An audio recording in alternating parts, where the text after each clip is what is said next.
Hey cuties, this is Soji. Hope you all doing well. So ఇది 9+ months బేబీస్కి ఇచ్చే super healthy lunch meal. ఇప్పుడు ఒక carrot తీసుకొని దాన్ని నీట్గా పీల్ ఆఫ్ చేసి చిన్న చిన్న ముక్కలుగా చోట్ చేసుకొని కొంచెం రైస్ యాడ్ చేసుకొని మీకు కావాలనుకుంటే మీకు నచ్చిన వెజ్జెస్ ఏవైనా యాడ్ చేసుకోవచ్చు. నేనైతే ప్రస్తుతానికి క్యారెట్, రైస్ అండ్ నా దగ్గర గ్రీన్ పీస్ ఉన్నాయి, green peas also little sweet corn add చేశాను.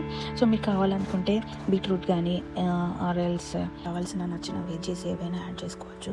అన్నిటిని నీట్గా 2 to 3 times ఫ్రెష్ వాటర్తో వాష్ చేసేసుకొని నీట్గా బాయిల్ చేసేసుకోవాలి. మెత్తగా రైస్, క్యారెట్స్ అన్నీ కూడా మెత్తగా మనం పిన్ చేసి చూస్తే మెత్తగా ఉడికిపోయేలాగా అన్నిటినీ నీట్గా ఉడికించేసుకొని అన్నీ మెత్తగా ఉడికిన తర్వాత నీట్గా మనం స్మాష్ చేసుకోవచ్చు మెత్తగా, స్మూత్గా. లేదు అంటే మీరు గ్రైండ్ చేసుకున్నా ఓకే, నో ప్రాబ్లం. సో తర్వాత మీ బేబీకి ఒక చిన్న బౌల్లో సర్వ్ చేసుకొని ఫీడ్ చేసేయడమే. So this is a very healthy lunch meal. మీరు కావాలంటే ట్రై చేయండి. అండ్ ఇవన్నీ కూడా మీరు సపరేట్గా మీ బేబీకి పడతాయో లేదో చెక్ చేసుకున్న తర్వాత వీటన్నిటిని కంబైన్ చేసి ఫుడ్ ఇంటేక్ అనేది ఇవ్వండి. ఎందుకంటే కొంతమంది బేబీస్కి కొన్ని పడకపోవచ్చు. సో ఇవి సపరేట్గా వాళ్ళకు పడిన తర్వాతనే కాంబినేషన్ ఫుడ్ అనేది మీరు ప్రొవైడ్ చేయండి. మేబీ అందరికీ తెలుసు హెల్దీ ఎక్సలెంట్ లంచ్ మీల్. ఎందుకంటే క్యారెట్స్లో మంచి fibre, vitamin K1, potassium and కావాల్సిన యాంటీఆక్సిడెంట్స్ అనేవి బేబీస్కి అందుతాయి.